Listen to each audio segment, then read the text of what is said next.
and so much more. You can hear that, What okay? exactly is the data center? The boring answer is... Okay. Perfect.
Liftoff of the Delta rocket carrying blast.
All right.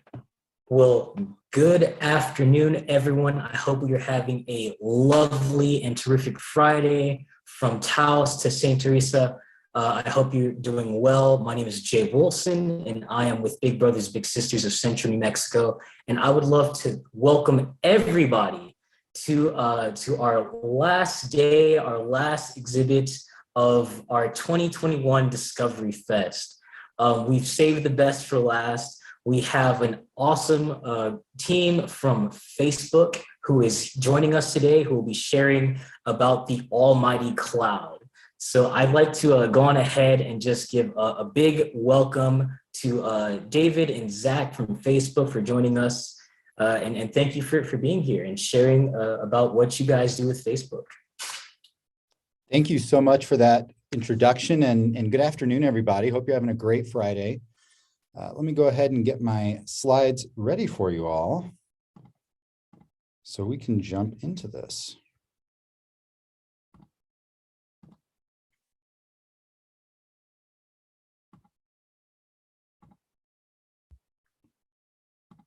All right, so I hope everyone can see that slide deck. Does that look good? Looks fantastic, David. Great, thank you so much. All right, well, everyone, my name is David, and we're excited to talk with you today about what a data center is. We're going to walk through a presentation about our New Mexico campus and Facebook. So hope everyone is ready to jump in.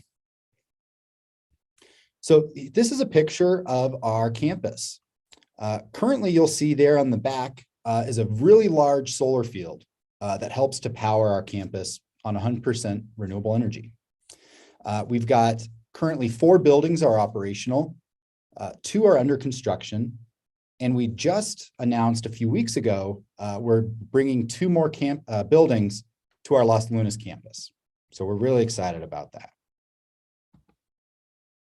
So a bit about myself. I was raised in Albuquerque, went down to New Mexico State University for college, where I majored in government and economics. And for the last 11 years, I worked doing federal policy on issues ranging from agriculture, water, and public lands to broadband, economic development, and energy issues around the state for the United States Senate. I joined Facebook, now Meta. You may have heard about that name change, about 8 months ago. And so my role now, I'm the community development manager, where I'm a resource for our community, whether that's our local schools, our small businesses, and the general public here in New Mexico.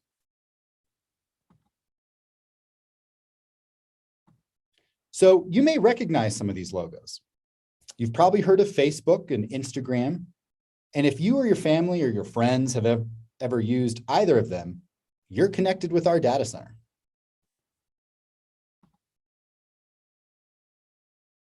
So our data centers support our mission and the whole Meta family of apps. But from left to right, we've got Messenger, Instagram, Facebook, and WhatsApp.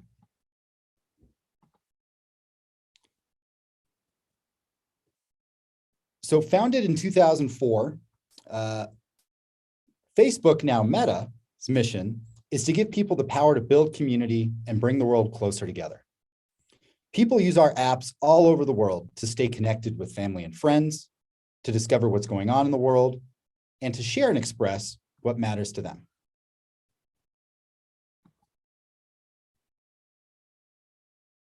So going viral is when millions of people see a video or a photo you took, an article you wrote, or a challenge that becomes popular. Our data centers help support posts going viral as they power the platforms that posts become popular on. So for nonprofits and charities, we have features such as Fundraiser to help them raise money. To date, over $2 billion has been raised for nonprofits. For example, we provided a way for ALS Association to launch the Ice Bucket Challenge.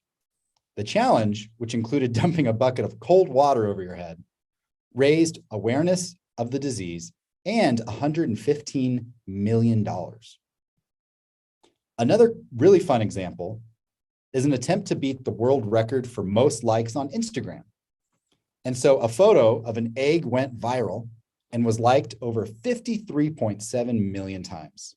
That is a lot of thumbs up.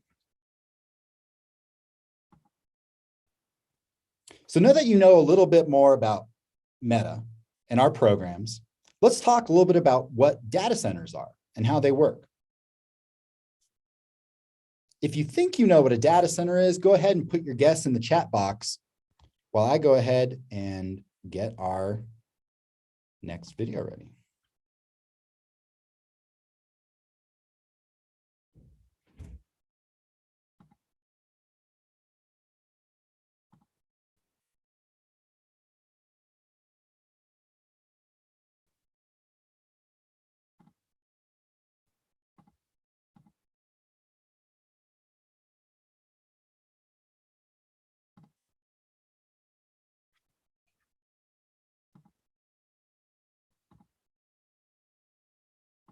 You may not know it, but data centers are the home base for lots of things you love. Your favorite apps, your newsfeed, photos, videos, and so much more. But what exactly is a data center? The boring answer is, it's a big building filled with servers rapidly processing digital information. The much cooler answer is, each time you tap your phone screen, a data center sends information hurtling through cables over land and sea at the speed of light, connecting you to the people and content you care about on demand. Facebook has data centers in a number of different countries around the world. They are secure facilities built to ensure that your information remains safe. But it's not just what happens inside our data centers that matters. We are committed to having a positive impact on the communities around us. Most importantly, through job creation, community grants, and by investing in the local economy. And also sustainability. Our data centers are global leaders in the use of renewable energy and water stewardship. These are tangible benefits that have a real impact on people's lives. Data centers, who knew?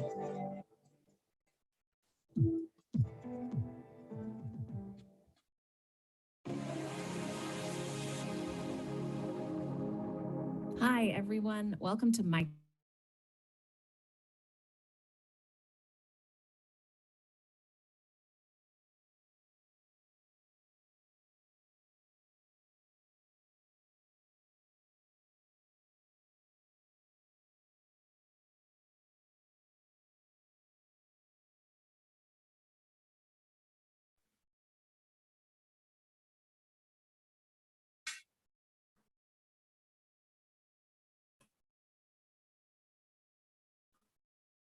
Excellent. Well, thank you, David, for sharing that tidbit on data centers. Let me ask a little bit more about that. What would one expect at a data center? That is a great question, and I apologize, everyone. I am just having a rough time today on this computer. But let me go ahead and jump more into that.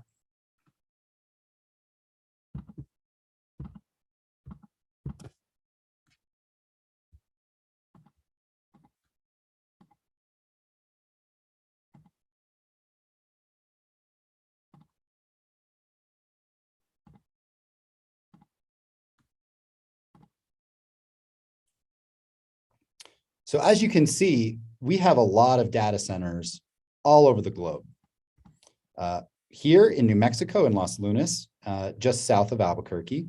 And then we have 13 other locations in the US alone. We have 3 in Europe and 1 in Asia.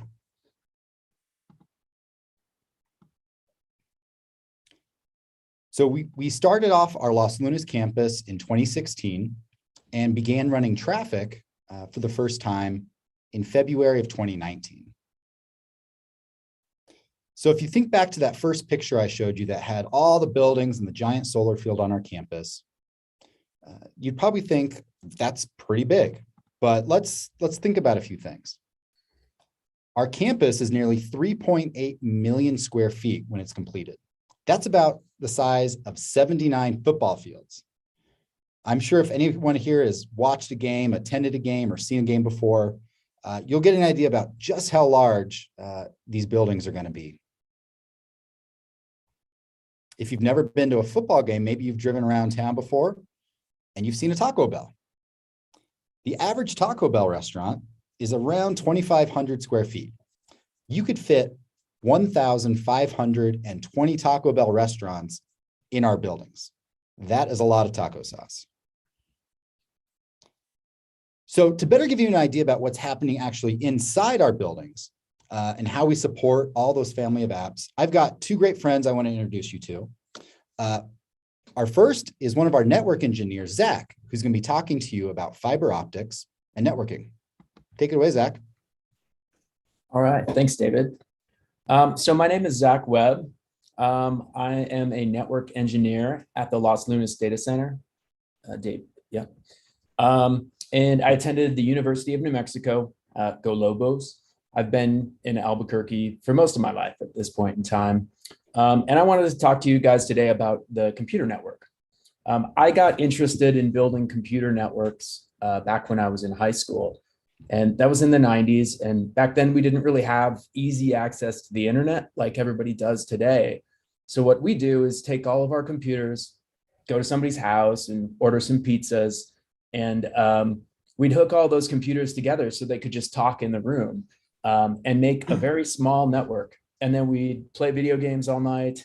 And it was a great time. Nowadays, we have the internet and everybody has pretty good access to that. So you can do all that gaming online and you don't have to do that anymore. So I want to talk to you about what is a network. So to recap, these are all of our data centers. As a network engineer, my job is to connect all these data centers to each other and also to the outside world, or what we've been referring to as the internet. Next slide. So what is a network? A really simple way of thinking about this is just thinking about the system of roads in your town. So roads connect your house, they connect the pet store, the bank, your school, and every location in town. If there's a building there, it probably has a road that gets to it. A computer network is really very similar. Instead of roads, though, we use fiber optic cabling to connect all of these buildings and locations together. And these fiber optic cables, rather than connecting the building itself, they're really connecting computers to each other so they can talk to each other.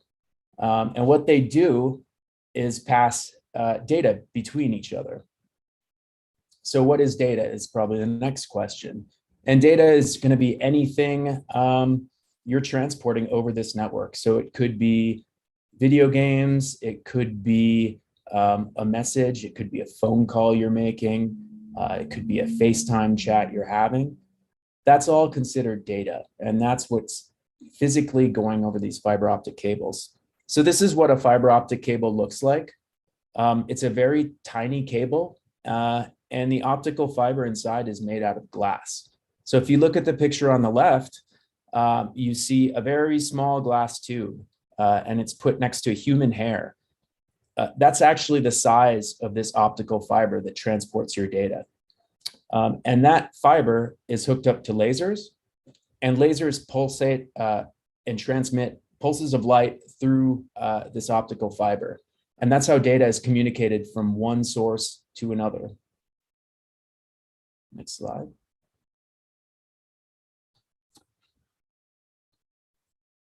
So when you pull out your phone or use your parents' phone or get on a computer and go to Facebook or some sort of website, to get to the data center, you have to first communicate via wireless through to your router or to a cell phone tower.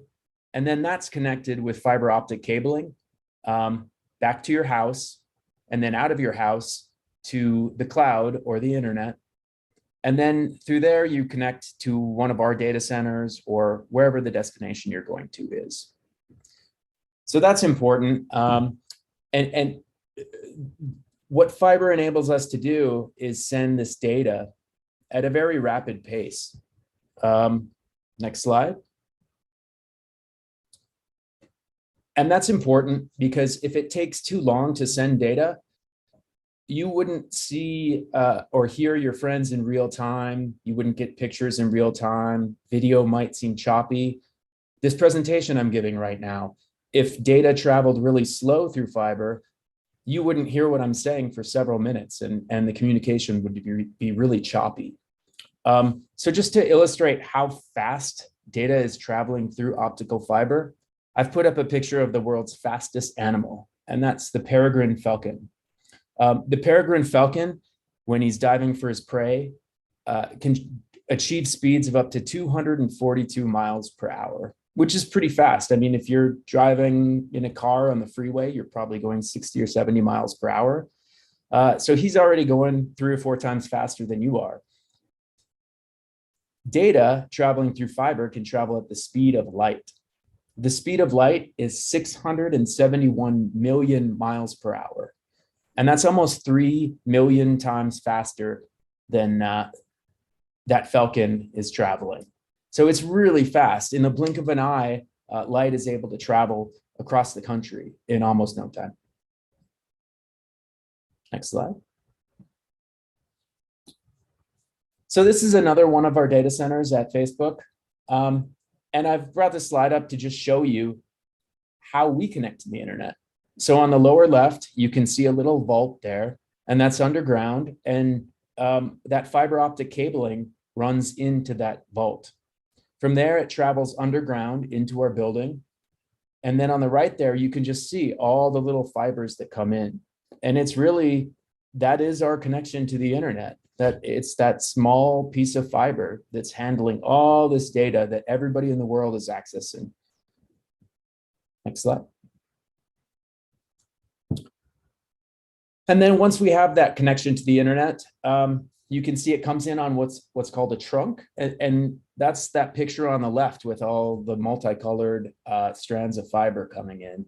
And that aggregates a whole bunch of connections to the outside world, and then distributes them to all of our network equipment and all of our servers within the data center. And Mike will be talking to you about servers in just a second. Next slide. We also use fiber to connect different continents together. So David talked earlier about having data centers throughout the world. You can see here that we have giant fiber optic cables, and they're laying on the bottom of the ocean. And they physically connect together North America and Europe and Asia, and allow you to talk to your friends and family in other countries, or get information from those other countries as well. Next slide. Sometimes you might lose your internet connectivity, and a lot of times that's because something has happened to the fiber. So you can see some of the common reasons that fiber gets destroyed or damaged. At the top there, we have a shark attacking one of our subsea cables. That has actually happened. We have rats that might chew on cables underneath the ground. But the most common reason is generally construction. So if your internet goes down and you see someone digging in your neighborhood, they may have damaged the fiber in that neighborhood. And you can see on the bottom what that looks like. When fiber gets broken, it can't transmit the light anymore. So we can't pass any of that data through the fiber optics. And then one final little fun fact about Facebook. We have over 8 million miles of fiber optic cable installed in all of our data centers throughout the world. And that's really enough fiber to run between the moon and the earth 16 times. So quite a bit of fiber. And it's really important to make the cloud work. So I will hand off now to Mike, and he's going to talk to you guys about servers.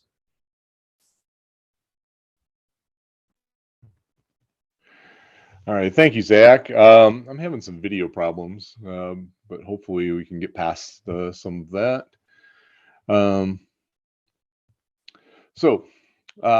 As Zach said, I'm here to talk to you a little bit about servers. So first, a little bit about me. I'm actually a transplant to New Mexico. I grew up in Detroit, Michigan. I was born and raised there, went to school there, and up till about 2 years ago, had lived my entire life in Michigan. 2 years ago, I took the job here with Meta in Los Lunas, and haven't looked back. I absolutely love it here. I got interested in computers back when I was in high school. So we actually, long ago, got one of the first Apple II computers. And that's a picture of it there next to my shining face. Um, that computer probably had less computing power than you have in a Fitbit today. But the thing that interested me the most was that we were actually able to make it do things. At the time, it was cool to be able to write some code and see it appear on the screen and start to think about ways that we could make it do what we wanted to do. As I mentioned, I started working at Facebook, or Meta now, 2 years ago, and I'm part of the capacity team on the site. And our job is really to make sure that we do all of the upfront planning that's required to bring in all of the servers and the storage infrastructure into our data centers, put it into the right places where it needs to be, make sure that we don't overload the facility, and to make sure that everything runs smoothly when it goes to deploy, so that everybody can put all of their pictures and posts and everything that makes Facebook, Instagram, WhatsApp, all of our applications work. So why don't we go to the next slide? So I talked about all of the servers that we bring in. So what is a server? Well, a server is really just a specialized kind of computer. And the servers that we deploy at Facebook are really much more specialized than you would find in a lot of other data centers. The reason that we do that, as David mentioned, we are very much into sustainability and making sure that our data centers are as efficient as they possibly are. So the servers that we build, we strip as much of the things that we don't need off of the server and off of our storage, so that it's as efficient as possible. Why don't we go to the next slide? So what's in a server? So a server is made up of a lot of different components. And if you think of them like your body, you can kind of draw some analogies there. This is the motherboard, and the motherboard is really kind of like your nervous system. So your spinal cord and all the nerves within your body. And what its purpose is to basically tie everything together. And there are little tiny traces, and you see them kind of in white there on the motherboard. Those traces are communicating electronic pulses to all of the different components on the board, whether that's memory, CPU, and I'll talk about all of those things later. But it's essentially what makes the things on the server function. Let's go to the next slide. So this brings us to the CPU, or the central processing unit. This is really the brains of the outfit. This is what does all of the calculations and essentially makes everything on the server work. It's in charge of everything from basically talking, right? Communication from server to server or server to device. It's responsible for doing all of the storage operations, any calculations, and essentially it runs every program that's on that server so that you can get to WhatsApp and Messenger and all of those other apps. All right, next slide. So you look at this little chunk of metal and you think, wow, that's really exciting. It's not. It has one purpose, and that is as a heat sink. The heat sink is really to take heat away from that CPU. And the reason that we need to have these on the CPUs is because they run extremely fast. And when they do that, they generate a lot of heat. If we didn't have heat sinks on the processing chips, the CPUs, they would ultimately burn up. The little tiny, extremely fine traces that are on the chip itself would eventually just melt, and the CPU wouldn't function anymore. So next slide. This brings us to RAM, or random access memory. So think of this like it's short-term memory in your brain. You need to remember to meet at the park for practice. That's not something that you'll remember for the rest of your life. you'll remember it enough so that you can actually get to the park and do your practice. RAM is really kind of a place for the server to hold things, and it brings in data, it brings in programs and instructions, and then they just kind of go out when it doesn't need them anymore. So basically, if the server ever loses power or it's shut off, all of the things that are in that short-term memory go away. Next slide. That brings us to the hard drive. Hard drive is really long-term memory. So that long-term memory is the things that you want to remember forever. How to ride a bike, how 1 and 1 is equal to 2, those types of things. The hard drive actually, when the power is shut down to the server, anything that was written to the hard drive is still there. Now, every once in a while, we have hard drives that fail. They get old, they're mechanical, and eventually they wear out. When that happens, the data is still on those hard drives. But we actually will, when we replace them, we put them into a press and we destroy them. We literally crush them into little tiny parts. That way, none of your data that you've saved ever leaves a Facebook data center. Let's go to the next slide. And we'll talk about the network card. So Zach talked about how the fiber optic connects servers to the internet and the like. It all happens through this card. So if you think of this as kind of the ears and the mouth of the server, its purpose is to be able to do all of that communication, both in and out. So when you write a post, the network card actually listens for that data to come in, and then it passes it off to the CPU to be able to do what it needs to do. When you request a video, it does just the opposite. So it tells the CPU, hey, I need this video. The CPU passes it to the network card, and then it sends it back out to your device so that you can view it. And that brings us to the final assembly. So this is a specialized cover that goes on top of the server. This cover is really necessary because, as we mentioned, right, we do a lot with efficiency, and this guides airflow over all of the components in the server. So all the parts that are there that are generating heat, and basically it moves cold air from the front and basically takes all of that, heats it up, and moves it out the back. The cover is really important because without it, we wouldn't have as much efficiency in the data centers, and we wouldn't be able to run applications as fast as we do. So now that we've got one assembled, it's ready to go into the rack. We have racks and racks of servers in our data centers today. And essentially, the way that they are able to hold the servers or make the servers work is through connectors on the back of the server chassis. So in this picture, we're seeing the server being put into what we call a sled. And that sled has all of the interconnects to the network infrastructure that Zach talked about. It supplies power to it, and anything else that it really needs, including battery backup in case we do lose power in the data center.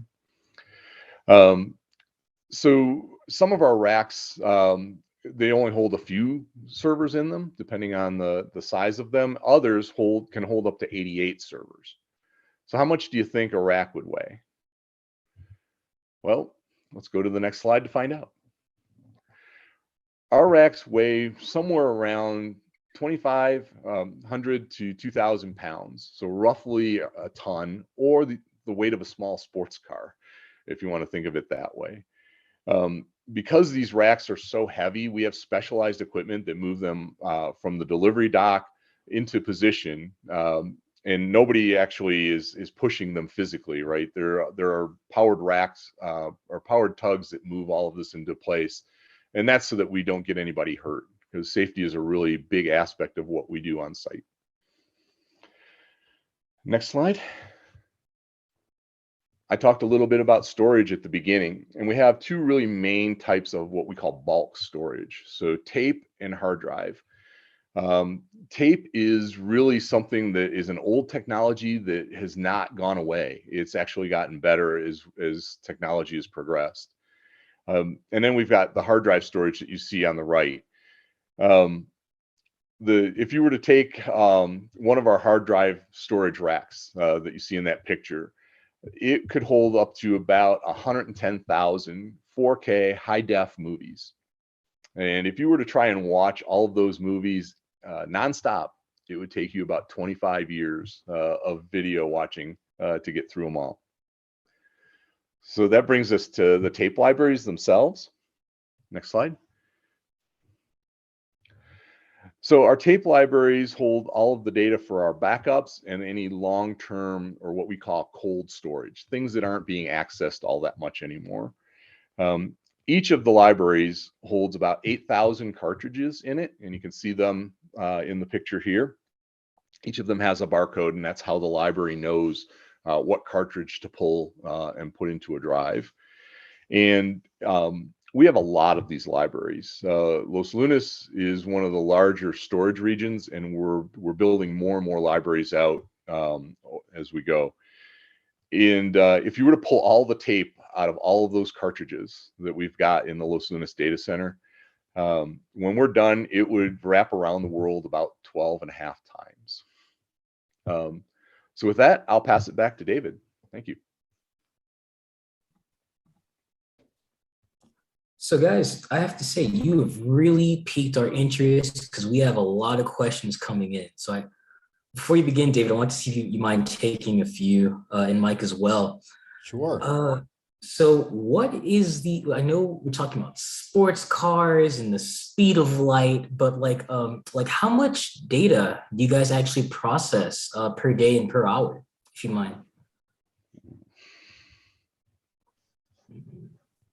Mike, do you want to take that one? Wow, that is a really tough question. I don't know that we actually have ever calculated that. Zach could probably talk a little bit about some of the traffic that we see. I know that we've got some phenomenal numbers in terms of the number of users that use our applications on a daily basis. I'm not sure if David, do you have those, or are we able to talk about those? Or I know we've done that internally sometimes, but yeah, we'll certainly do our best to circle back and be able to share that with all of you later. Yeah, I mean, it's a lot. It's in the hundreds of terabits just to Los Lunas alone. So that's per second. So it's an enormous amount of data. You maybe at best have a gigabit connection to your internet at home. So, it's I don't know, what is that calculation? Like 10,000, 100,000 times faster than that per second. It's a ton of data.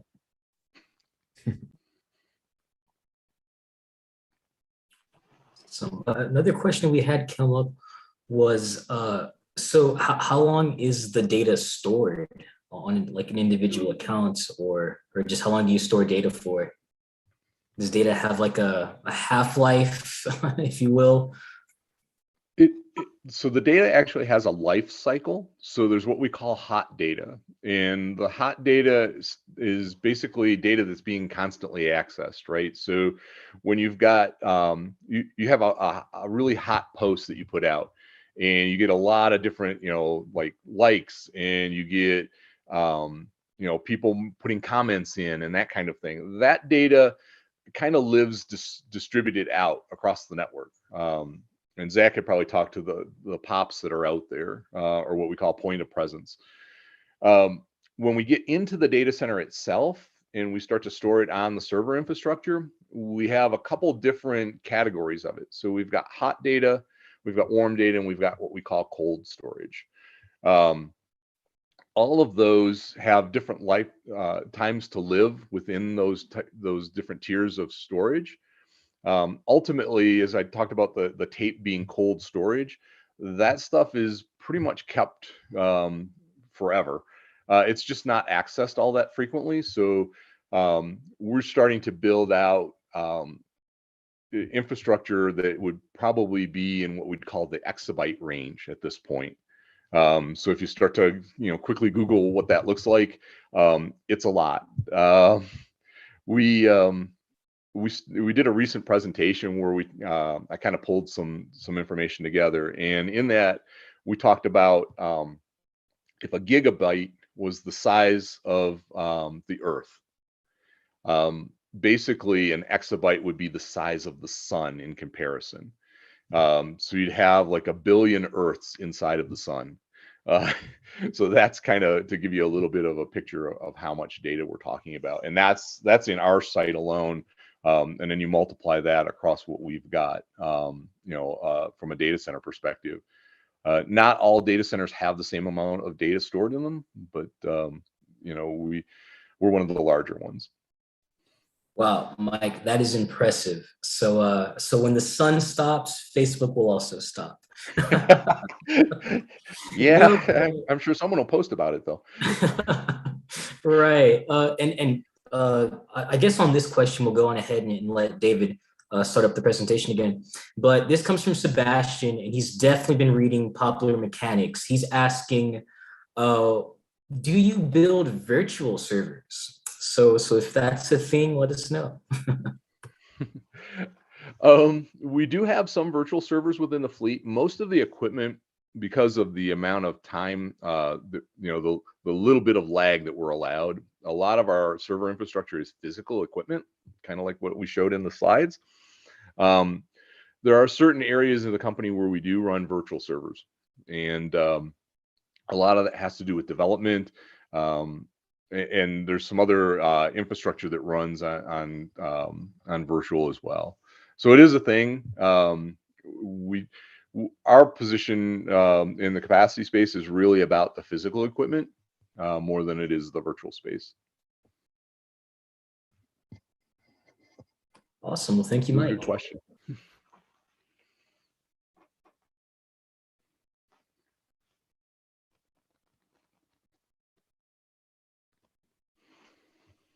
You're muted, David.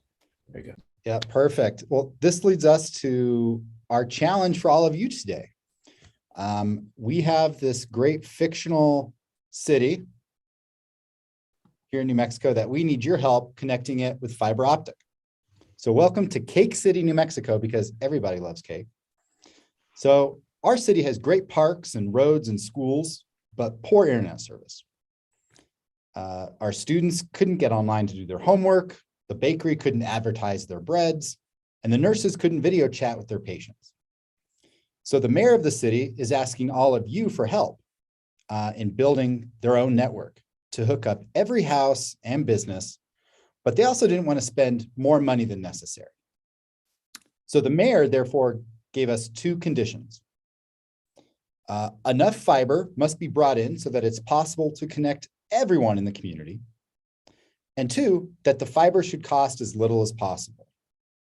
So we're going to have our friends at Big Brothers drop into the chat the link for our fiber optic city. So the number of strands that you see between each house is the cost of paving that route. So we want you to find the best route that connects all the houses, but uses the least amount of strands possible. So once you click on that link, you can save yourself a version of the board and challenge you and your friends to see who can connect the city using the least amount of money.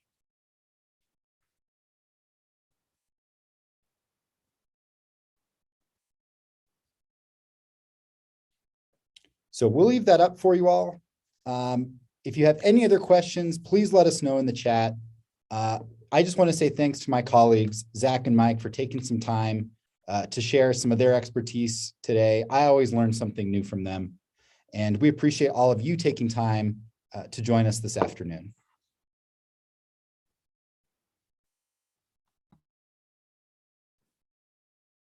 Awesome. Well, David, Zach, Mike, thank you very much. We'll go on ahead and circulate that link and see who can connect us, because that's definitely something we have to work on here in New Mexico. One of the questions, and this is a really good question, one of the questions that came up is what exactly is fiber optic? What does that mean? I can take that one. So fiber optic is really just a type of cabling.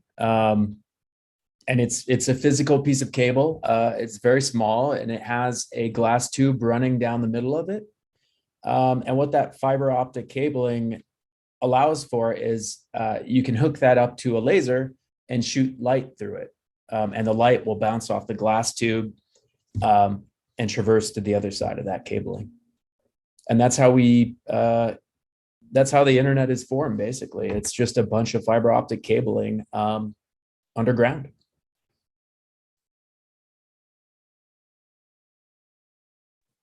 Awesome, awesome. Like when I was a kid, the internet was just like a can and some strings. So Pretty much. sounds a lot quicker. But so another question that we have, and this is more towards like the future of Meta and Facebook. But what does a future server look like? How will data be stored in the future for you guys? All right, I'll take that one, I guess. We have continued to evolve a lot of the storage and server and compute infrastructure. And as if you guys have kind of heard, right, virtual reality and augmented reality, those are things that we're really banking heavily on in the future. Mark Zuckerberg has made a lot of posts around that.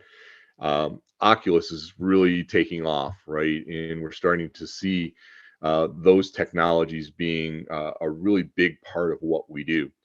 We're still going to have all of the traditional apps, the Facebook Blue app, or what we call the Blue app, the WhatsApp, Messenger, Instagram. Those are really just they're our bread and butter, and we'll continue to see that space evolve as well.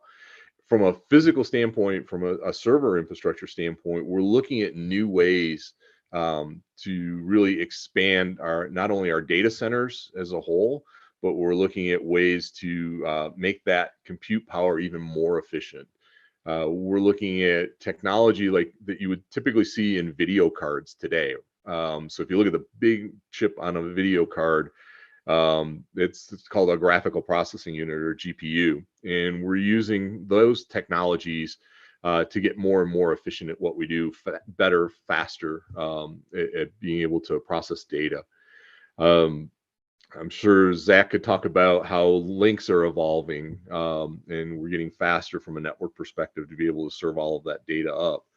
But the long and short of it is we're looking at different technologies to make ourselves more efficient, to be able to return or to be more sustainable, I guess, in the environment, and still be able to expand to meet all of the need.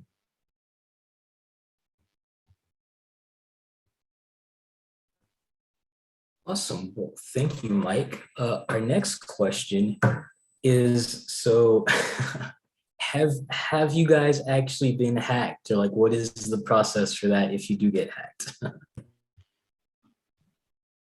Good. Well, we have process and links on Facebook and on Instagram where if that does unfortunately happen to you, we've got the ability to work with you, get information, make sure you are who you say you are, and do our best to get you back online. Awesome. And so another question, ooh, this is an interesting question. I guess somebody's trying to go Instagram famous or Facebook famous, but they're trying to ask, what is the formula? Oh man, that is the $1 million question these days. So we have a lot of individuals and businesses, and clearly you saw an egg that are all using our platforms to get followers, to share information, to learn more about what's happening in the world. So I think it's really seeing what those individuals do. How do they approach it? I think nowadays people like talking to someone in seeing them, their true selves, not something else that's different online versus in person. So I think being yourself, putting up what you like, what your interests are, and the right people will engage with you in that. Awesome. Like, I don't know if I'm more handsome than an egg, but I feel like I could give it a run for its money. Okay. Another question just came in. And so this question is pertaining to the change. We know it as Facebook, but now it's also Meta.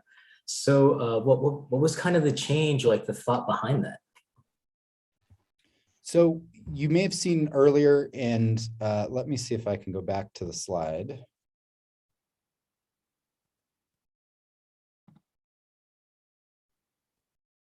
So these are really just 4 of the apps and services that Meta has in its portfolio.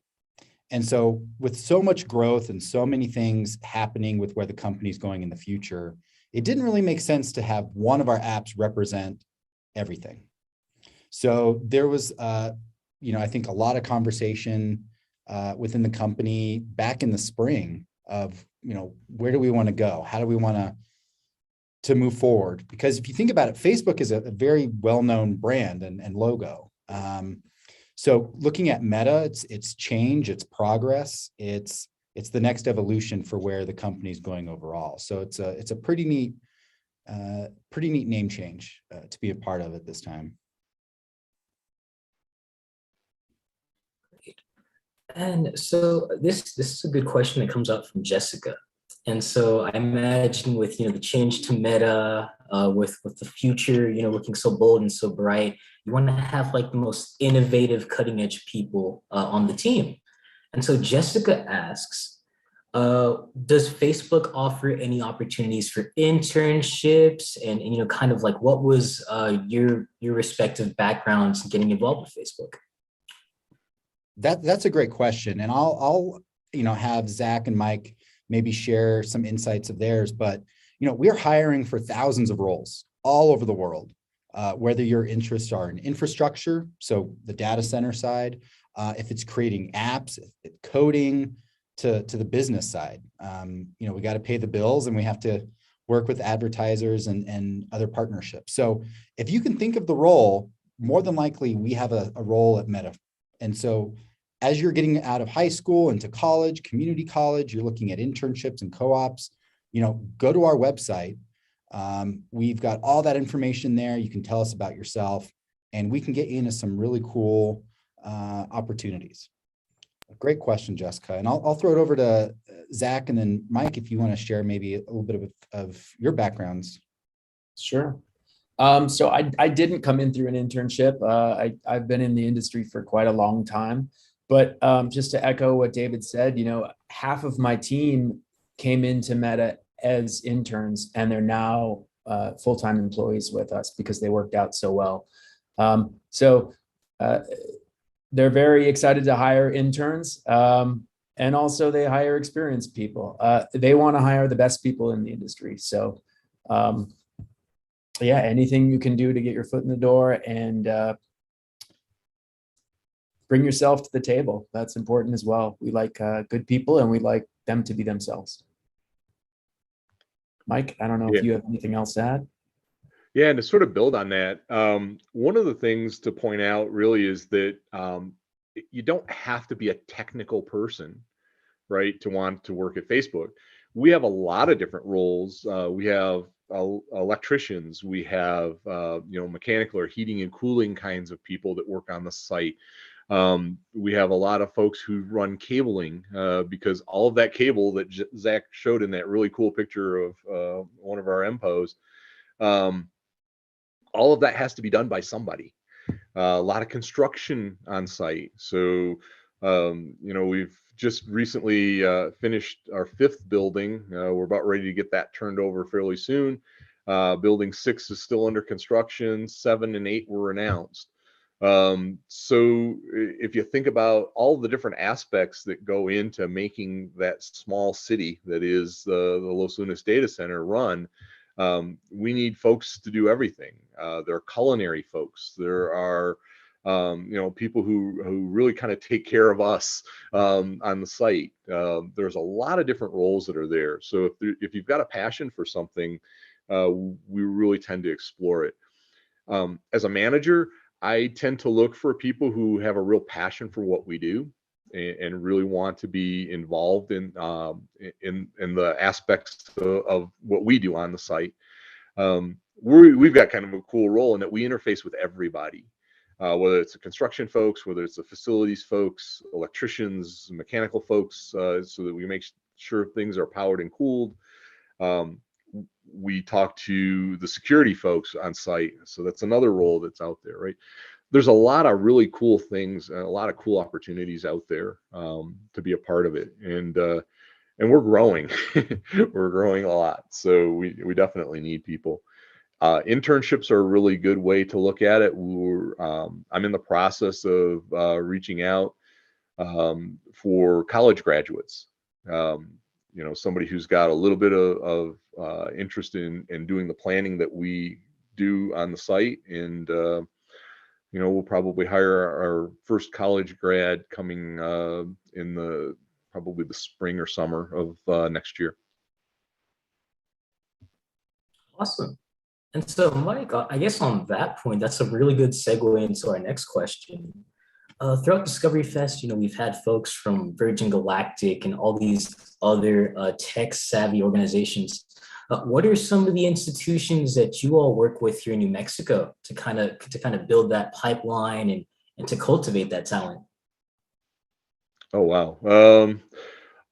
Well, we definitely work with all of the universities, right? With New Mexico State, with UNM, and pretty much anybody else in the area. So if you think about, New Mexico, we've got a great set of resources in the national labs. We recently brought in a few folks from Sandia that had some experience there. And we reach out. So it's not just always within the state. If we can find talent and the right talent, those are the people we kind of go after.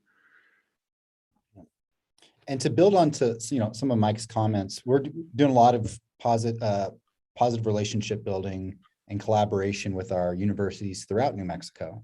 But we're also working with schools throughout Valencia County as well, where we're located.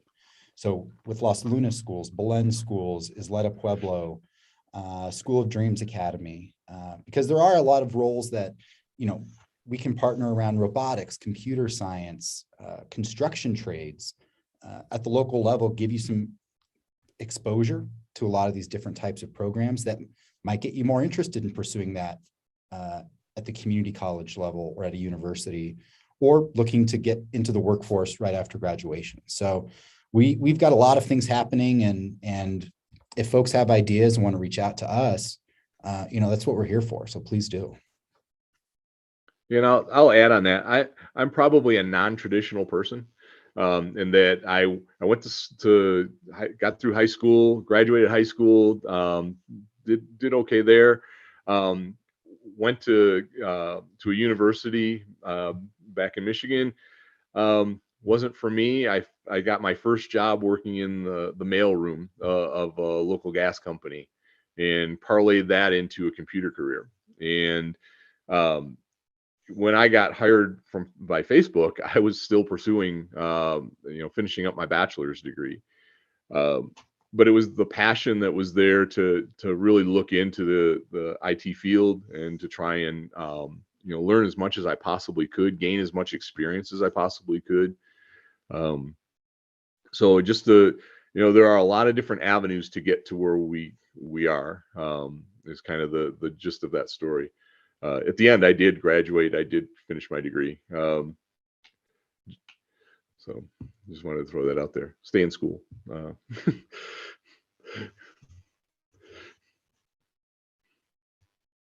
Awesome. And so I think with that, what would be some of the words of wisdom or encouragement that you would like to share with our attendees today? So I think, as you can see, I've got some great passionate colleagues. who are very experienced, have a lot of knowledge and a lot of just love for doing events like this, for not kind of giving up, keep asking questions, try new things, get out of your comfort zone sometimes. It's okay not knowing.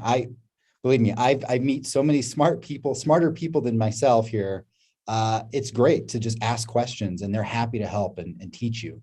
And I think that's the same with a lot of our schools and universities and community colleges, is just don't stop asking questions and learn something new every day.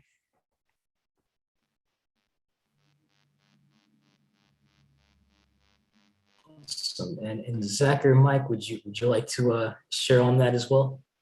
Sure. I'd say for me, like whatever idea you have or whatever passion you have, just pursue it. Like just do it. Don't make excuses. Just start doing it.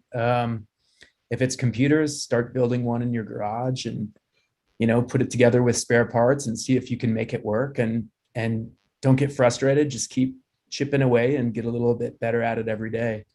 I think that's how I got where I am here. Just by following that passion and following that initial idea I had. Yeah, and I would say the other thing is you never stop learning. I've been in the industry for about 36 years, I think. So a really long time, going back to that picture of that computer. So you're always learning, and I have learned so much, and having that passion to learn, I think, is what kind of can be your foot in, right? Just showing that desire, that appetite for learning. Every day I learn something new, and to David's point, right, we work with some amazingly smart people, and being open to new ideas, and really trying things. And sometimes you fail when you try, right? It just means that you learn something that you shouldn't have done, and you go on, you try a different path. So just kind of keep at that learning, and it'll get you far. Awesome. Well, gentlemen, I would love to say thank you very much for being part of Discovery Fest. Thank you very much for keeping the internet going, but just all that you do with Facebook. And to you and your colleagues, thank you for being a principal partner in what we do as Big Brothers Big Sisters, and what we try to do with Discovery Fest. So for the audience who is joining us, whether it's here today or on YouTube, or of course, Facebook, whether you're trying to be an astronaut or study the forces in the world around us, or try to be more popular than an egg, there's just so many aspects of discovery and engagement that is in the sciences. So I like to conclude on that and say thank you very much for participating in our 2021 Discovery Fest. And as we conclude, I'll go on ahead and just share a big thank you to some of our sponsors, including Facebook.